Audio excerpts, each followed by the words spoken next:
All right, everyone, I think we're going to go ahead and get started. Thank you again for joining us for the program year 2021, Objective 5, Patient Electronic Access, and Objective 6, Coordination of Care through Patient Engagement. This presentation is provided through a shared commitment between Access, Health Current, and Myers and Stofers to increase participation in the Medicaid Promoting Interoperability Program. Just a few logistic reminders. Today is an open forum. It will be recorded and posted on the Access and Health Current websites. We encourage you to use the chat feature for questions and comments. Just a reminder to please not include your practice name or organization. Do not include any confidential information such as patient health information or PHI. And again, we will be muting all lines. Connie, are you with us today? I am.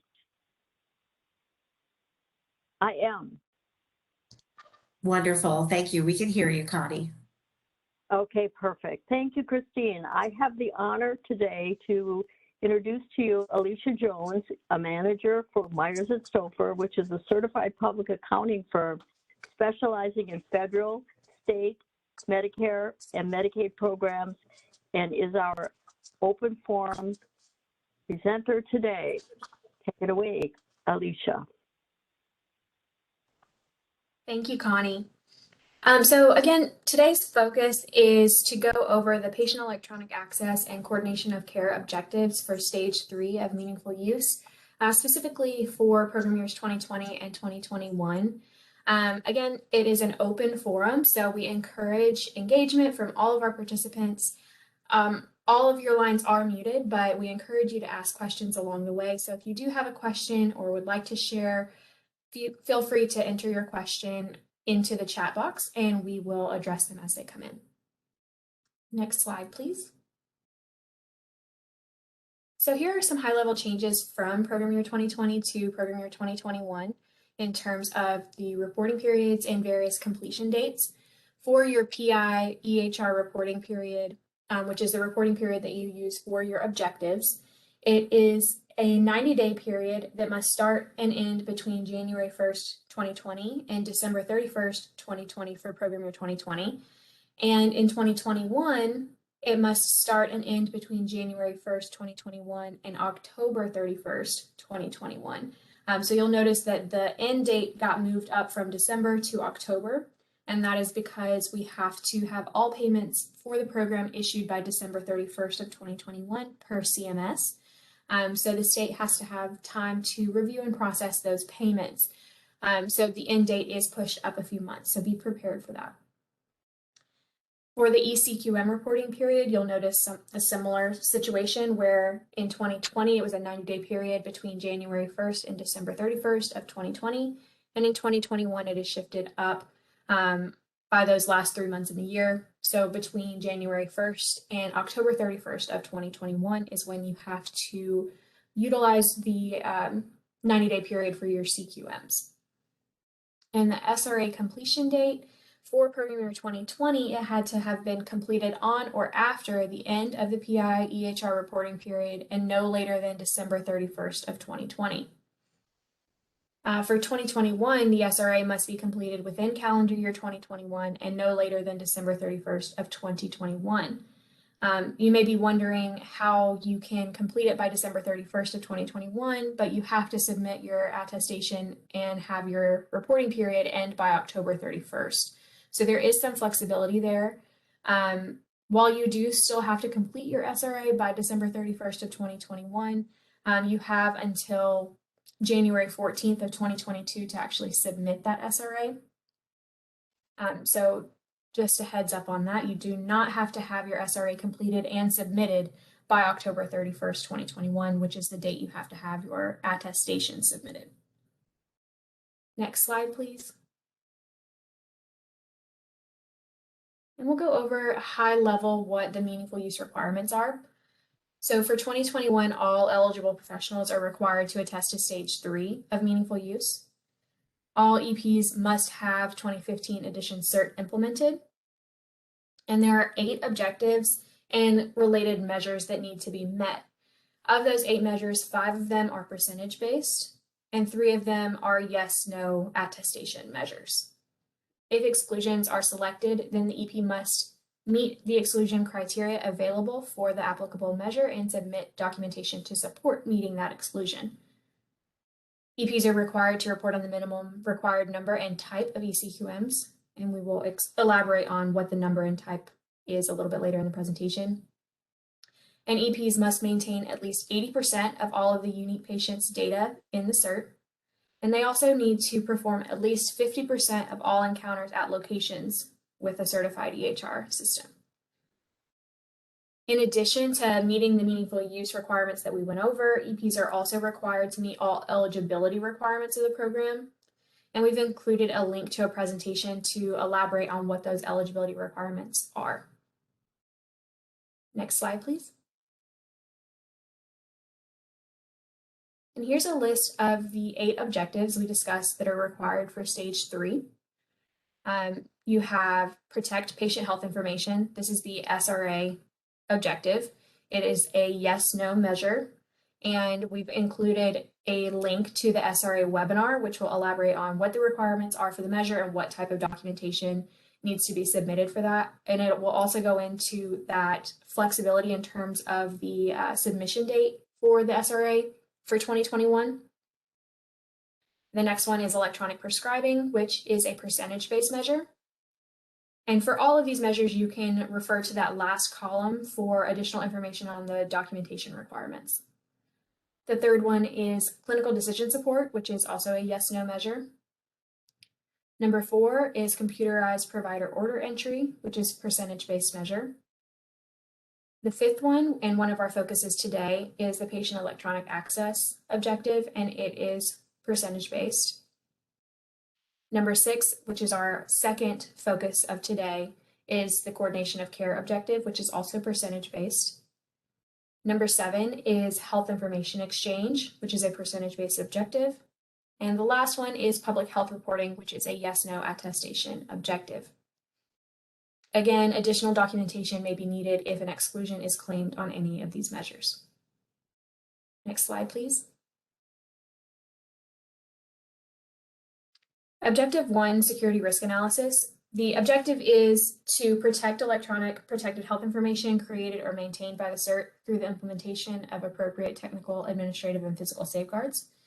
The measure is to conduct or review an SRA in accordance with the requirements under 45 CFR 164.308A1, which includes addressing the security and encryption of data created or maintained by the CERT in accordance with the requirements under 45 CFR 164.312A24 and 45 CFR 164.306D3, and implement security updates as necessary and correct identified security deficiencies. There is not an available exclusion for that objective, so providers are required to complete and submit a security risk analysis. Next slide, please. Objective 2 is electronic prescribing, and the objective is to generate and transmit permissible prescriptions electronically. The measure is that for more than 60% of all permissible prescriptions written by the EP are queried for a drug formulary and transmitted electronically using a CERT. So make sure that you're looking at the details of these measures because there are some nuances from modified stage 2 to stage 3. And again, on the previous slides where we listed the links to other presentations, they go into a lot more detail about specifically what those nuances are. Next slide, please. Objective 3 is clinical decision support. The objective is to implement clinical decision support interventions focused on improving performance of high priority health conditions. And an EP must satisfy both measures for this objective through a combination of meeting the thresholds and exclusions. The 2 measures are the clinical decision support rules, that there must be at least 5 enabled related to 4 or more clinical quality measures, and the second one is drug-to-drug and drug allergy interaction checking. Next slide, please. Objective 4 is computerized provider order entry. The objective is to use CPOE for medication, laboratory, and diagnostic imaging orders directly entered by any licensed healthcare professional, credentialed medical assistant, or medical staff member credentialed to and performing the equivalent duties of a credentialed medical assistant who can either enter orders into the medical record per state, local, and professional guidelines. Next slide, please. Objective 5, and again, this is one of our focuses of today's open forum. Objective 5 is patient electronic access.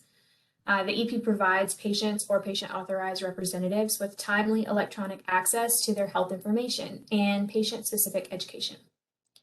This objective has 2 measures, and the EP must satisfy both measures for this objective through a combination of meeting exclusions or meeting the measure. So I would like to read what the measures are, since this is one of our focuses today. For patient electronic access, measure 1 is that for more than 80% of all unique patients seen by the EP, the provider or patient authorized representative is provided timely access to view online, download, and transmit his or her health information, and the provider ensures that the patient's health information is available for the patient or authorized representative to access using any application of their choice that is configured to meet the technical specifications of the Application Programming Interface, or API, in the provider's CERT. Measure 2 is that the EP must use clinically relevant information from CERT to identify patient-specific educational resources and provide electronic access to those materials to more than 35% of the unique patients seen by the EP during the reporting period. Now, again, both of those measures must be met, or an exclusion must be met in order to satisfy the objective. Next slide, please. The next one is coordination of care through patient engagement, or objective 6. Again, this is our second focus area for today's webinar. The objective is to use CERT to engage with patients or their authorized representatives about the patient's care. There are 3 measures associated with this objective, and the EP must meet the minimum threshold for 2 of the 3 measures or meet one of the 2 available exclusions. The exclusions for all 3 measures are the same, so if the EP meets one of the exclusions, the EP can meet the exclusion for all 3 measures. So let's discuss what the 3 measures are for care coordination. The first measure is that for more than 5% of all unique patients or authorized representatives seen by the EP, actively engage with the EHR made accessible by the EP and either 1, view, download, or transmit to a third party their health information, or 2, access their health information through the use of an application programming interface, or API, that can be used by applications chosen by the patient and configured to the API in the EP CERT, or a combination of 1 and 2. Measure 2 is that for more than 5% of all unique patients seen by the EP during the reporting period, a secure message was sent using the electronic messaging function of the CERT to the patient or authorized representative, or in response to a secure message sent by the patient or authorized representative. And measure 3, which is a new measure for stage 3, is patient-generated health data or data from a non-clinical setting is incorporated into the CERT for more than 5% of all unique patients seen by the EP during the reporting period. Next slide, please. Objective 7, health information exchange. The objective is that the EP provides a summary of care record when transitioning or referring their patient to another setting of care, receives or retrieves a summary of care record upon the receipt of a transition or referral or upon the first patient encounter with a new patient, and incorporates a summary of care information from other providers into their electronic health record system using the functions of a CERT. There are 3 measures under this objective, and the EP must attest to all 3 measures and meet the minimum threshold for at least 2 out of the 3 to satisfy the objective. Next slide, please. And the last one, objective 8, is public health and clinical data registry reporting. The objective is that eligible professionals are in active engagement with a public health agency or clinical data registry to submit electronic public health data in a meaningful way using a certified EHR technology, except where prohibited and in accordance with applicable law and practice. For the measures, there are 5 possible measures of this objective, and an EP must satisfy at least 2 of the measures. If they can't satisfy at least 2, the EP can still meet the objective if they qualify for exclusions from the remaining measures that they're not able to meet. Next slide, please. And here are the available registries in the state of Arizona. So for measure 1, which is immunization registry reporting, there is the Arizona State Immunization Information System, or ASIS, and that is what providers would utilize to satisfy that objective. That's the only option. For measure 2, which is syndromic surveillance registry, that is not an available registry for EPs in the state of Arizona. For measure 3, electronic case reporting, again, that's not available for EPs or EHs in the state of Arizona. So for 2 and 3, Arizona EPs would meet the exclusions. For measure 4, public health registry reporting, there is a cancer registry that is available to Arizona EPs, and EPs are encouraged to also research national public health registries related to your specific specialty. And then for measure 5, clinical data registry reporting, we have links to the CMS approved clinical data registries for 2021.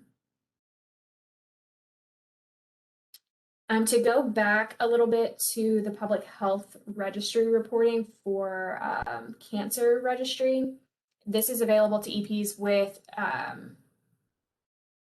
the following specialties: dermatologists, gastroenterologists, hematologists, medical oncologists, radiation oncologists, surgeons, and urologists who diagnose and treat greater than 100 cancer cases per year.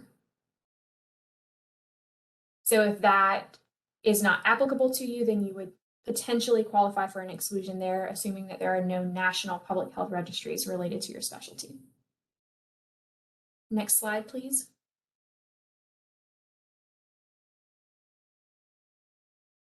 And we've talked about how providers are required to report on objectives as well as clinical quality measures. So what is an electronic clinical quality measure?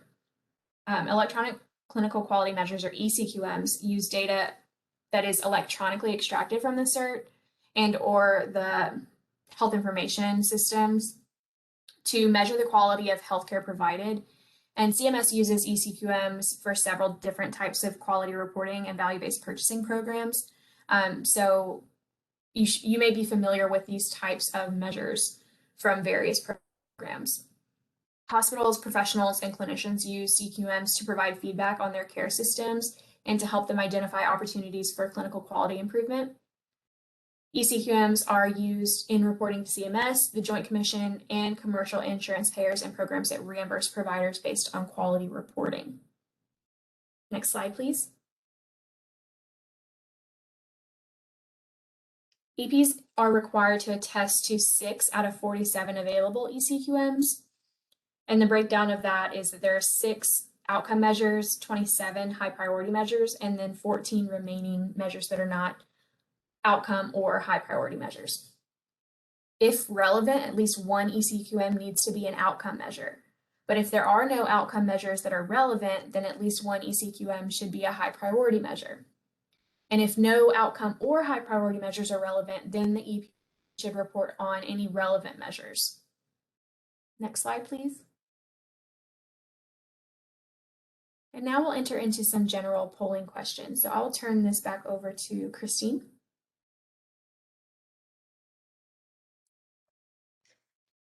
Thank you, Alicia. For our questions today, the first polling question: has the 2015 Certified Electronic Health Record Technology, CERT, been fully implemented at the practice? So here's where you would take your mobile device and either choose yes, no, unsure, or not applicable. And it would be A for yes, B for no, C for unsure, or D and A. Alicia, are you seeing the polling questions that I am? Yes. Okay. Not sure why the letters aren't appearing, but should be coming through.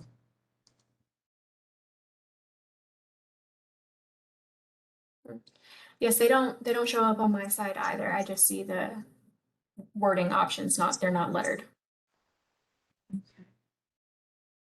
That is very strange.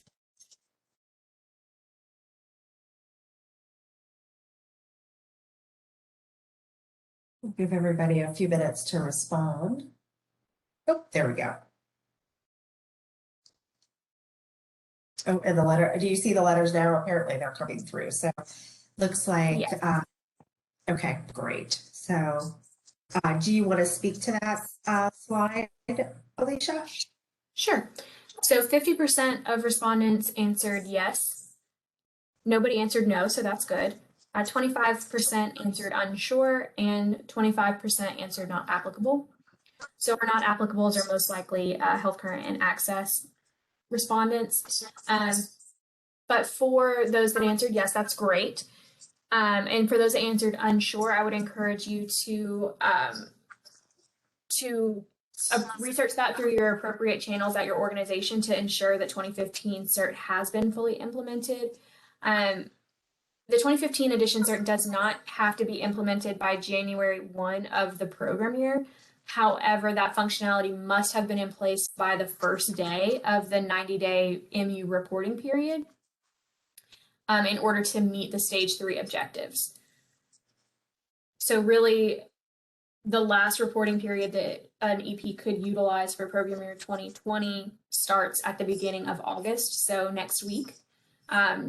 So we don't really have a whole lot of time, so I would just reach out to your administrators and just make sure that that has been implemented. Wonderful. All right, we'll go on to the next question.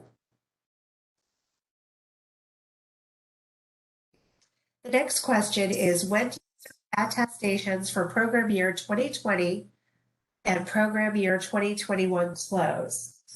The A for July 31st, 2021, B for October 31st, 2021, C for December 31st, 2021, D for January 14th, 2022, or E, unsure. So we'll give everybody a few minutes to respond to that.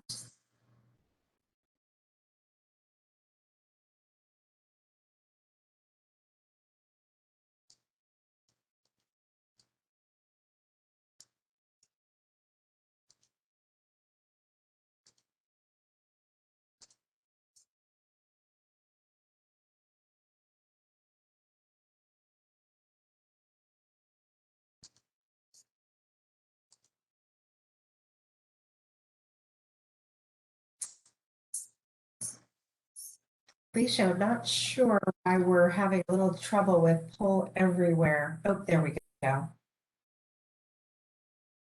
Okay, great. So we have our responses in. 67% of respondents noted October 31st, 2021, and 33% responded that the attestation close date is December 31st, 2021. So the correct answer is B. Attestations for program year 2020 and 2021 close October 31st. And that's because all payments are required to be issued by December 31st. So that may have been the confusion there. So all EPs have to have their attestations submitted no later than October 31st so that they can receive their payments no later than December 31st. The attestation window closes a little bit earlier than it typically does to allow access time to review the supporting documentation that's been submitted and disperse the payments. And then that January 14th date, that may have, nobody answered that, so that's good, but that may have, rung a bell because that is the date that the security risk analysis and any other supporting documentation is required to be submitted by. All right, I think we can move on to the next question. Okay. Excuse me, have you already or do you plan to attest for program year 2020? Yes would be A, B for no, C for unsure, or D, not applicable.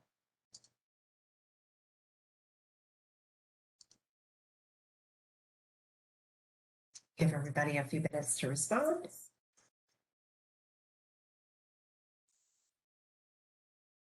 Okay, we've got some responses in. We've got 33% of respondents stated no, they have not already or plan to attest for program year 2020. 33% are unsure and 33% are not applicable. All right, I think we can move on to the next question. Have you or do you plan to attest for program year 2021? A for yes, B for no, C for unsure, or D, not applicable. We'll give everybody a few minutes to respond.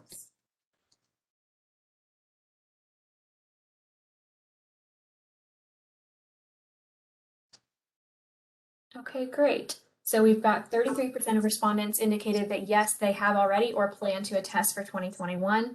33% indicated they are unsure, and 33% indicated that it is not applicable. So for those of you that do plan on attesting for program year 2021 and have not already, we encourage you to do so as soon as possible. The sooner you're able to attest, the more time that Access has to review your attestation and work with you on receiving sufficient supporting documentation to support that attestation. Next slide, please. Okay, the next question is, what is your biggest concern attesting to program year 2021? This is an open-ended question where you can type your response into your mobile device or into your PC.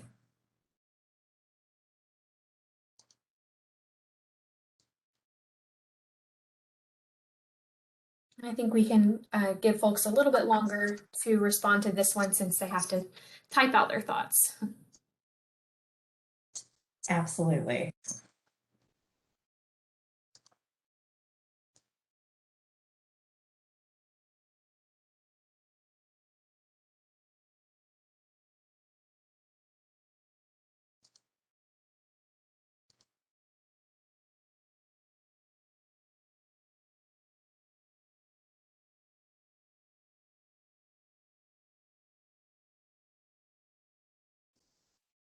Okay, so far we're getting some good responses. I think I can go ahead and speak to these responses, and feel free to continue submitting your responses as I go over these. Whoops. They just went away. Not sure. I think Pull Everywhere is acting up today, so I apologize. Okay, well, I think I remember what the two were. Can people still submit additional responses? They should be able to, yes. There we go. Oh, there we go. All right. All right, so the first one listed is providing acceptable documentation. So that is something that, has been required every program year. We do understand that the stress of that, but we will be reviewing the documentation that is submitted, and we will follow up with you if there are concerns with the documentation. Again, the earlier that you're able to get your attestation submitted allows for more time for both the state and for you to work on submitting documentation. The next one is we recently enrolled in a new patient portal and we'll have to rely on their reports. So switching to a new product is always concerning, especially when we're on a tight time crunch in this last year. If it is a certified product, it should be reliable. Emphasis on the should. But if you have any questions or concerns, then I encourage you to reach out to that vendor sooner rather than later. The next one is time, which I think is a concern for all of us. We've got a short turnaround time for program year 2021. And based on the federal regulation, we do have to have all payments issued by December 31st. So we will be doing everything that we can to work with providers, but at the same time, we do have to abide by the federal regulation. All right, I don't see any other responses, so I think we can move on to the next one. Okay. What is the PI program topics you would like to see more of? And this again is an open-ended question, so please feel free to type in your responses.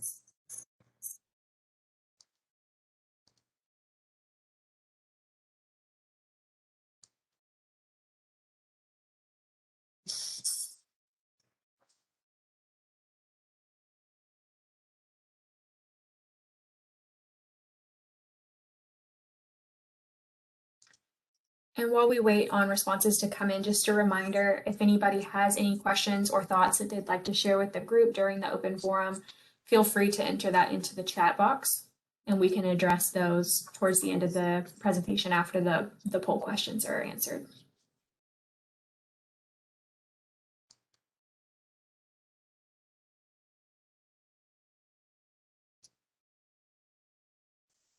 And Alicia, I am refreshing the poll everywhere because it seems like things are getting hung up in the near real time answers here. So hopefully I'm not missing anybody's response. Okay, if you have responded and you're not seeing your response on the screen, just go ahead and type your response in the chat box.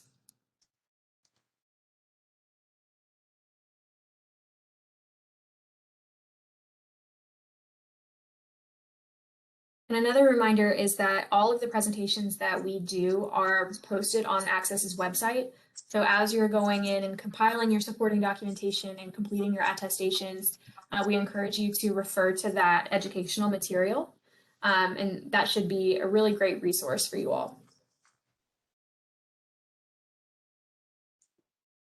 Right, looks like we got one to come through. This is a great question. The patient engagement is our biggest hurdle at this point. How can we get our patients to engage? That's an excellent question, and I think that you're not the only provider that has had issues with that. I think just the best thing I can say, having not been in the provider's shoes here, is making patients aware of what's available to them. How a patient portal is available, how to use it. Offering some educational material on the patient portal, how to access it. If you have office staff available, helping them get logged on, those sorts of things may help increase your engagement.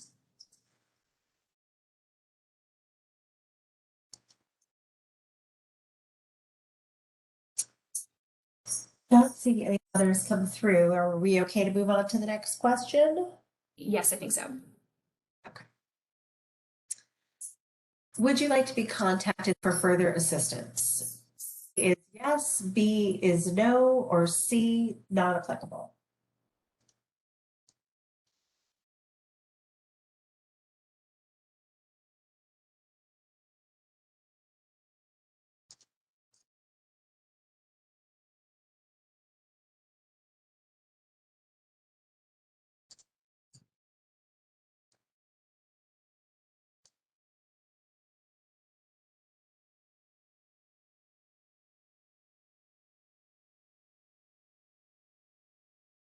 Okay, we did have some respondents answer yes, that they would like to be contacted for further assistance.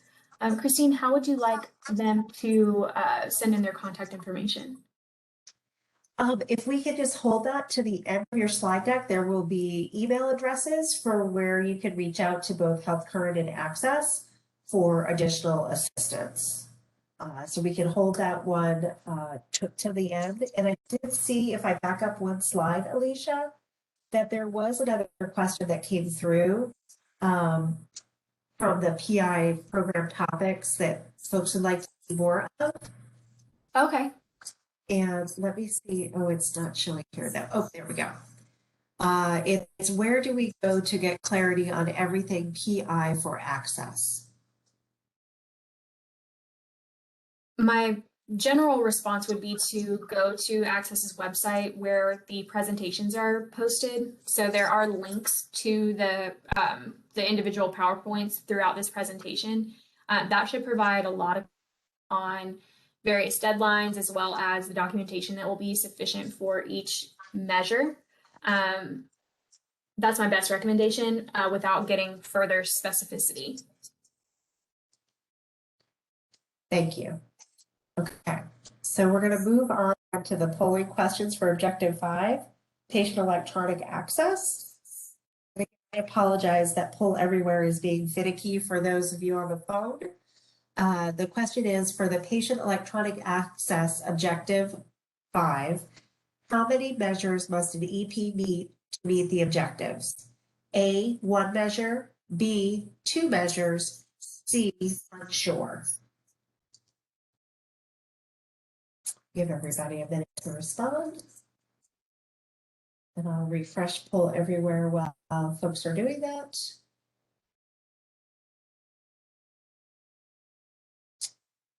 It looks like everybody's answered 2 measures. Awesome. Okay, so that is the correct answer. So everybody gets a gold star. Everybody is required to meet both measures of the patient electronic access objective, which, as we went over previously, are the timely access to view, download, transmit via an API their patient's health information. And then the second measure is the patient-specific education measure that we have seen in prior program years. So both of those measures are required to be met to satisfy the objective unless the provider qualifies to meet an exclusion.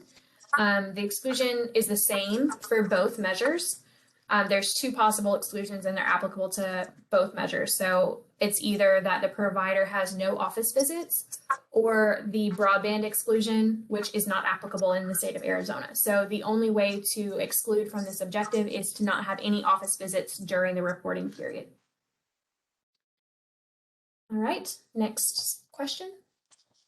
All right, the next question is, when must the EP make the patient's health data available to the patient via view, download, transmit, and API to meet Objective 5, Measure 1, patient provided timely access to patient health information? A, EP must make the patient's health data available to them within 48 hours after the visit that occurred during the PI-EHR reporting period. B, EP must make the patient's health data available to them before the end of the PI-EHR reporting period. C, EP must make the patient's health data available to them during the calendar year in which the PI or EHR reporting period occurs. D is unsure and C is not applicable. Give everybody to answer those. So that one has a lot of words, right? So to simplify the question is basically what constitutes timely access? And the first 3 responses are various time frames. So which of these time frames is considered timely access? All right, so whoever answered A was correct. Timely access is considered 48 hours after the visit. We can move on to the next question. Yep. The next question, are EPs required to offer all 4 functionalities, view, download, transmit, and access through API to their patients for Objective 5, Measure 1, patient provided timely access to patient health information? Yes would be A, B for no, C for unsure, or D, not applicable.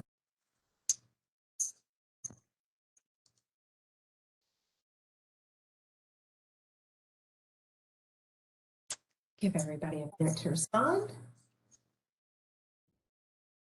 Okay, great. Whoever answered yes was correct. There are 4 actions a patient might take as part of the measure. The first one is to view the information, second, download, third, transmit, and fourth is access the information through an API. The actions might overlap, but an EP is able to count the patient in the numerator if they take any and all actions. Therefore, for the first measure, an EP may meet a combined threshold for view, download, and transmit and API actions, or if their technology functions overlap, then any view, download, transmit, or API actions taken by the patient using the CERT would count towards the threshold for Objective 5, Measure 1. All right, next question. Okay, next question is, which of the following helps explain what an application programming interface or API is? A set of programming protocols established for multiple purposes. B, APIs may be enabled by a provider or organization to provide patients with access to their health information through a third-party application. C, allows more flexibility than is often found in many current patient portals. D, unsure, or A, B, C, D, E, not applicable. Sorry, almost lost my alphabet there. And I think you can select multiple options for this question, correct? Yes, you should be able to. That is correct. Providing our poll everywhere is just continues to be a little finicky today. So I apologize.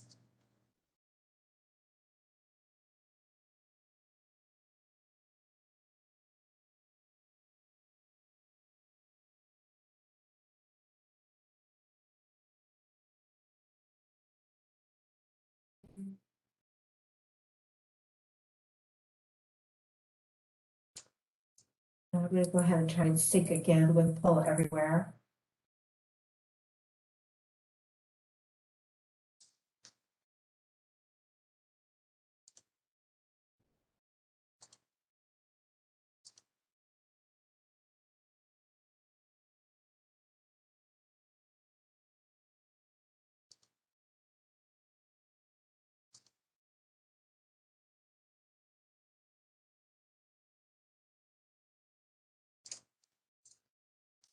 Alicia, I'm not sure what's happening with the poll everywhere slide deck. So I again apologize to everyone on who is responding that we're just seeing those responses come through.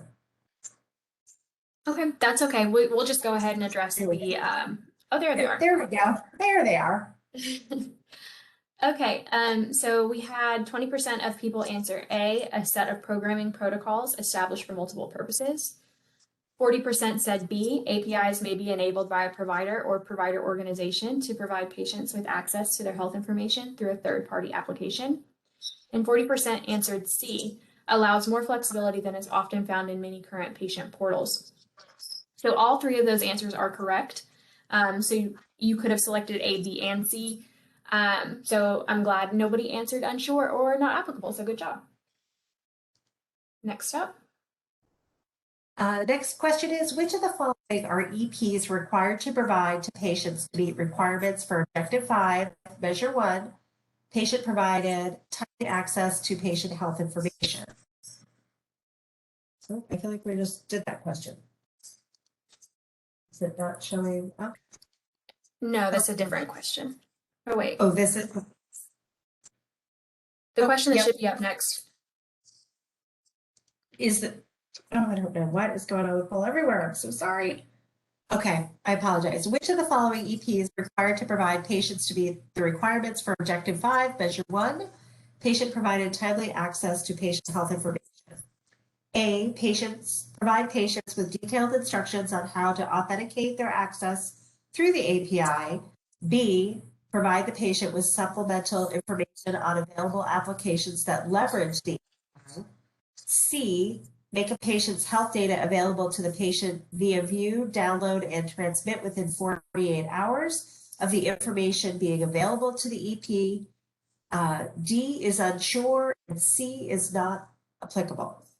So we'll give everybody a minute to answer that question, and I will again refresh poll everywhere. And this is another one where you should select all answers that apply.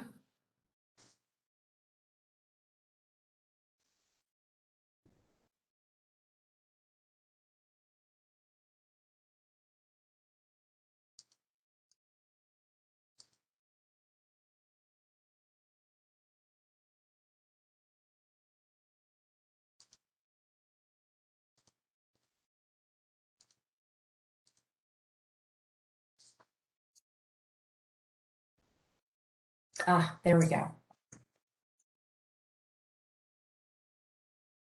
All right, so all three of those answers are correct. EPs are required to provide patients with detailed instructions on how to authenticate their access through the API. So when you're attesting or when you're submitting your attestation, you should just provide a copy of what instructions were provided. EPs are also required to provide the patient with supplemental information on available applications that leverage the API. Again, just provide a copy of the applications that were available and explain how that information was transmitted to the patients or disseminated to the patients. EPs are also required to make a patient's health data available to them via view, download, and transmit within 48 hours of the information being available to the EP. All right, next question. All right, the next question is the EP allowed to include patients in the numerator for both measures if the patient elects to opt out of participation of patient electronic access? Yes, A for yes, B for no, C for unsure, D for not applicable.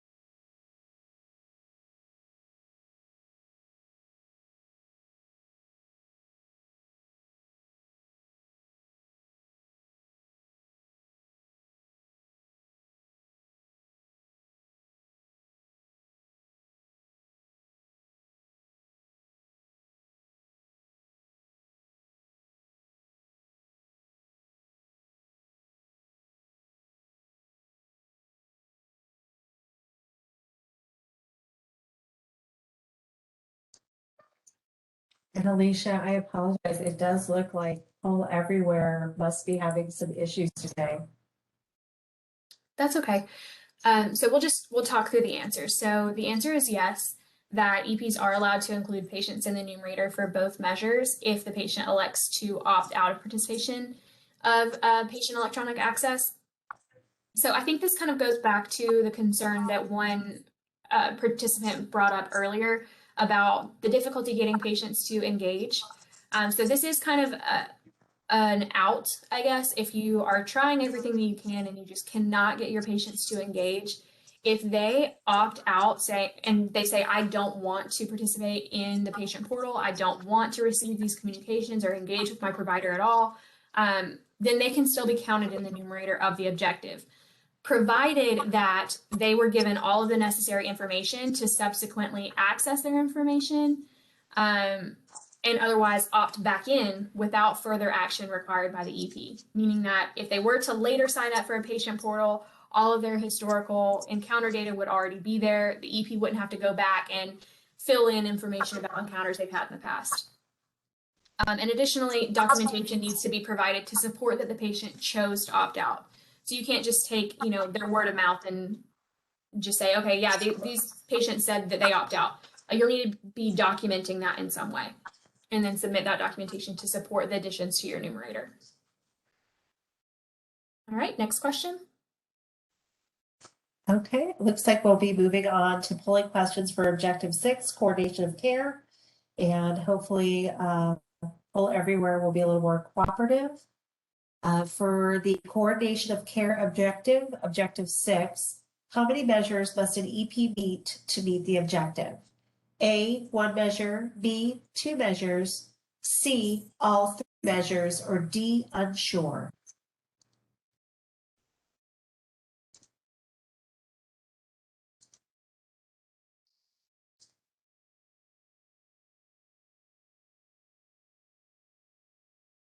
Looks like it's working again.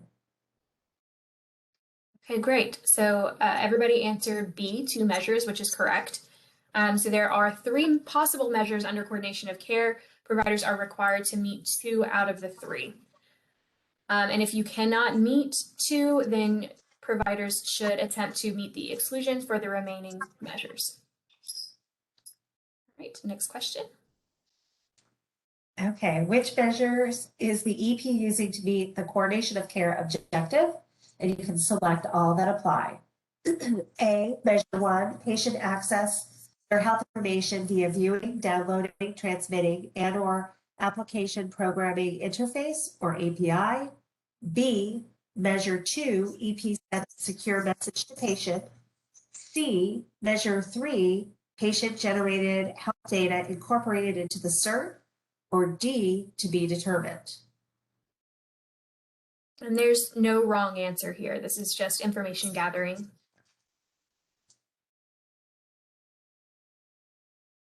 I'm going to refresh poll everywhere again. That seems to be working again. Okay, so we've got some responses here. Some respondents indicated they are attesting to measure 1, patients access their health information via VDT and or API, and measure 3, patient-generated health data incorporated into the CERT. So that's great. Okay, the next question.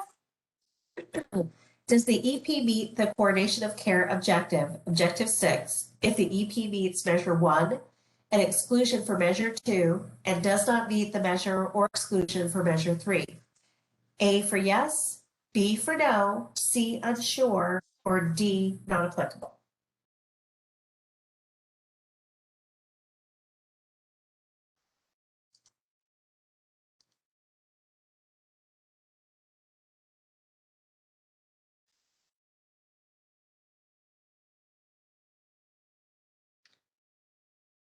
Okay, so I think the way this question is worded is confusing. So we'll just back up and kind of go over the requirements. So if the EP meets the first measure and then meets any of the exclusions, or meets the exclusion for measure 2 and does not meet the exclusion for measure 3, then no, the patient or the provider does not meet the requirements.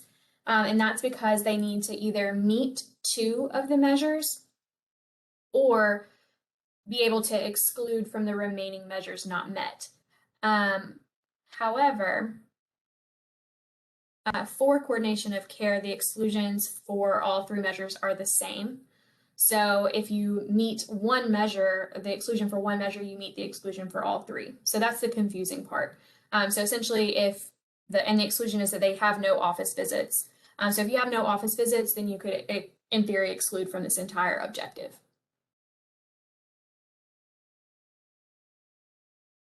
All right, next question, please. Okay. The next question is when must the patient access their health information in order to be included in Objective 6, Measure 1? Patients access their health information via viewing, downloading, transmitting, and or application programming interface, API, numerator. A, patient must access their health information within 48 hours after the visit that occur during the PI EHR reporting period. B, patient seen during the PI EHR reporting period must access their health information during the PI EHR reporting period. C, patient seen during the PI EHR reporting period must access their health information at any point during the calendar year. D, unsure, or E, not applicable.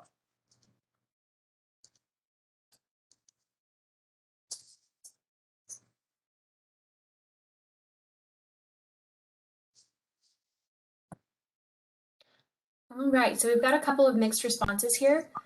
We've got some respondents that indicated that the patient seen during the PI reporting period must access their health information during the reporting period, and others that said at any point during the calendar year. So the correct answer is C, at any point during the calendar year. But I did want to highlight that there is some confusion here, and understandably so, because the way the measure is worded says that the patient must access their health information during the reporting period.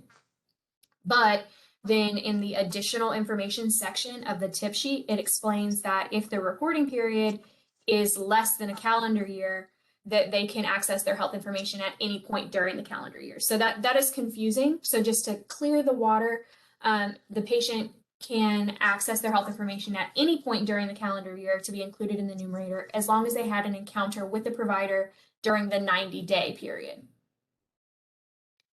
All right, next question. And we're running low on time, so I'm going to try and get through these next ones pretty quickly.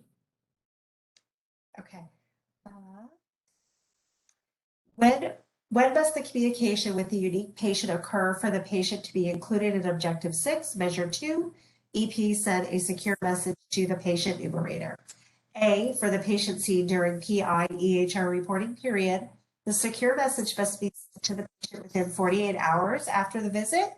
B, for the patient seen during PI EHR reporting period, the secure message must be sent to the patient during the PI EHR reporting period. C, for the patient seen during the PI EHR reporting period, the secure message must be sent to the patient the calendar year in which PI EHR reporting period occurs. D, unsure, or E, not applicable.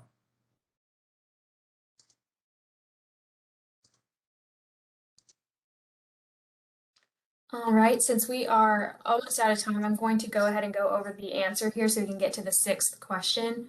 The answer is that for patients seen during the PI EHR reporting period, the secure message must be sent to the patient during the calendar year in which the PI EHR reporting period occurs. So that is letter C.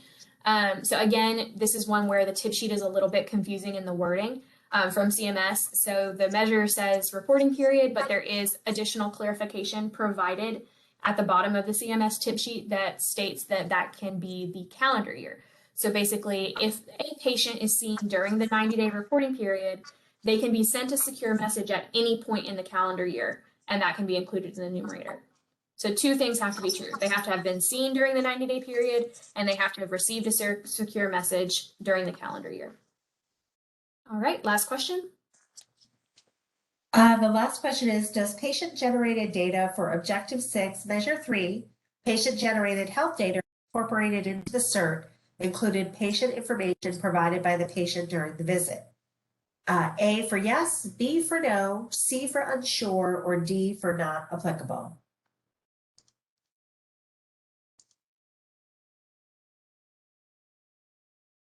All right, and to stay timely, the answer is actually no. For Measure 3, the data may not be information the patient provides to the EP during an office visit. As such, data does not meet the intent of the measure to support care coordination and patient engagement in a wide range of settings outside the EP's immediate scope of practice. So one example of patient-generated health data could be health data from a patient's Apple Watch that is then sent to the provider and incorporated into the CERT. All right, and we are out of time. So if there are any remaining questions, feel free to type them in the chat box or to email. We'll have a contact slide up here in a second, and we can follow up with you to answer those questions. There are some upcoming webinars. We have an open forum webinar covering e-prescribing and CDS and CPLE on August 26th. There is an open forum covering documentation and program closure on September 16th. And there is a post-pay audit focus presentation on September 30th. So please, we encourage you to click those registration links and sign up for those educational webinars. And then here is the contact information where if you do have questions, you can reach out to Access. And then there's also more specific email addresses for various public health registries as well. And if you are a participant in the HIE and have questions as well, you can email ehr@healthcurrent.org. And I did have a question from Patricia Taylor. Yes. And she was asking if the recording will be sent out. And Christine, I believe it will. Yep, we will be sending out a copy of the slide deck as well as a copy of the recording. It will also be posted to both the Health Current and Access websites, so you can be able to access that at any time. And again, my apologies, Alicia, and to those that are joining us today for the Poll Everywhere hiccups. And Connie, I'll just close out the presentation since we are over. Thank you, Alicia, for sharing about the Program Year 2021 Objective 5, Patient Electronic Access, and Objective 6, Coordination of Care through Patient Engagement for the Medicaid Promoting Interoperability PI program. Thank you again for all this great information today, and I hope everybody has a wonderful day. Thank you. Thank you, everybody.